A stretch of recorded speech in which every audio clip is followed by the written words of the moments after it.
কি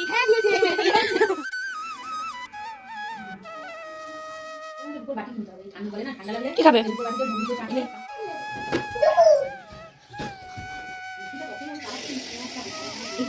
না হয়ে গেছে। কি এনেছে মাসি? কি এনেছে? এইটা কি? এইটা হ্যালো সবাইকে, চলে এসেছি একটা ছোট্ট ব্লগ নিয়ে তোমাদের কাছে। দিনটা ছিল 25শে ডিসেম্বর, আমাদের ছোট্ট রায়ের সেদিনকার জন্মদিন ছিল।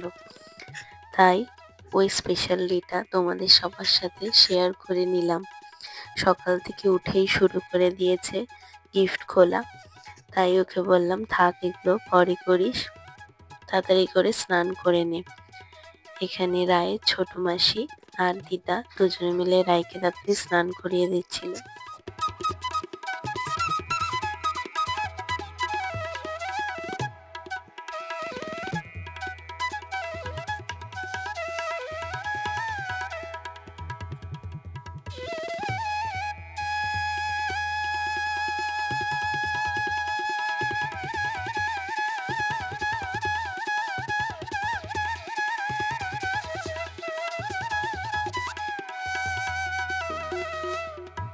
তাড়াতাড়ি স্নান করার পরে রায়কে জামা পরিয়ে রেডি করে দিল। আর সবাই ওকে হাসাবার চেষ্টা করছিল, কারণ আমি বললাম রায়ের কিছু ফটো তুলবো তাই। কিন্তু ও দেখো বেলুন নিয়ে মুখ ঢেকে দুষ্টুমি করছিল, ফটো তুলতে দেবে না তাই। এবার দেখো বেরিয়ে পড়েছে, একটা দাদুর সাথে ইয়ার্কি মারছে, ভীষণ দুষ্টু ও। আর এদিকে দিদুন দাঁড়িয়ে আছে ওর মাথার ক্রাউনটা নিয়ে, ও মাথায় রাখতে চাইছিল না, তাই ওকে দিলে যদি ভেঙিয়ে ফেলে সেই কারণে ধরে নিয়ে দাঁড়িয়ে আছে।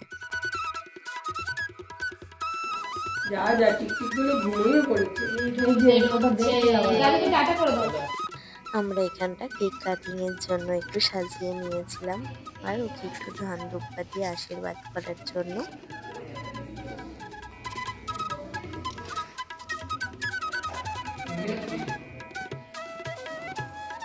দেখো দাদু কি করছে, দেখো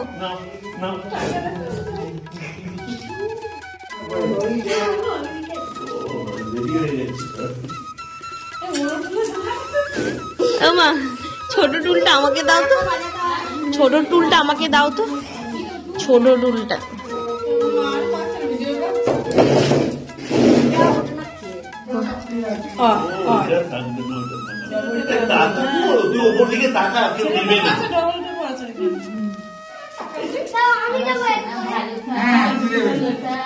এ বাবা, হ্যাঁ পুরো ক্যামেরা ঘিরে ধরলে।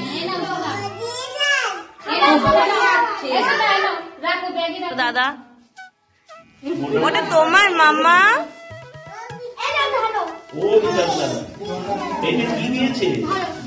ওটা টেবিলে রেখে দে বিতান।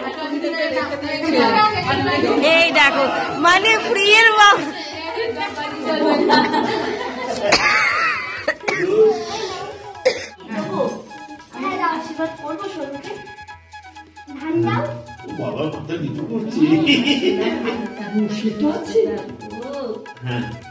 ভালো মানুষ তাই তো, পড়ে যাবি।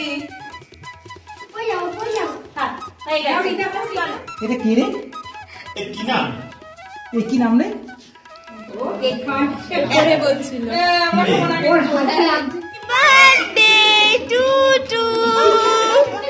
আরে কেউ বলছে না, ওই জন্যই ও বলে যাচ্ছে।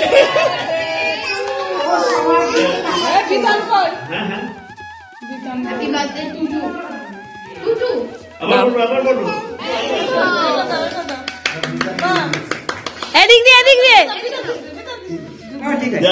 Happy birthday to you, happy birthday to you, happy birthday dear Suta, happy birthday to you, birthday to you, happy birthday to you, happy birthday dear Adrita, happy birthday to you.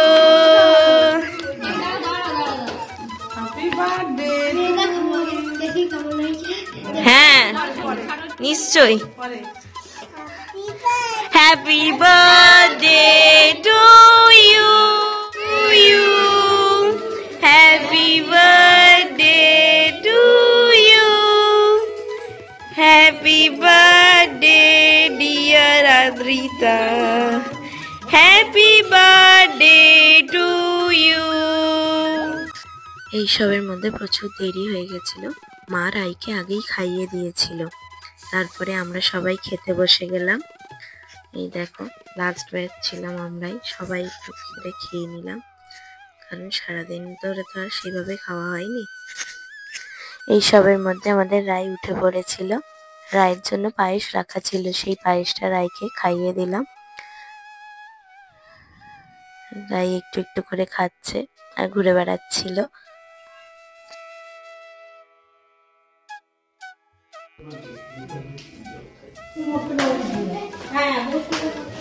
Tata.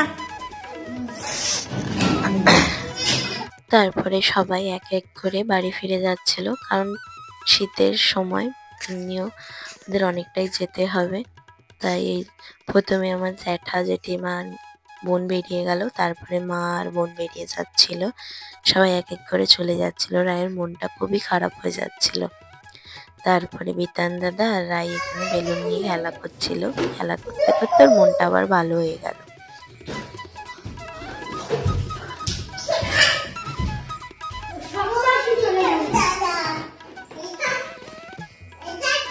সবাই চলে যাওয়ার পরে গিফটগুলো গুছিয়ে রাখলাম। পুরো বিছানা লন্ডভন্ড হয়েছিল। তারপরে আমরা সবাই খেয়ে নিলাম। ছোট্ট ব্লগটি ভালো লাগলে লাইক, শেয়ার, সাবস্ক্রাইব করে পাশে থেকো। আমাদের রাইকে আশীর্বাদ করো। Bye bye.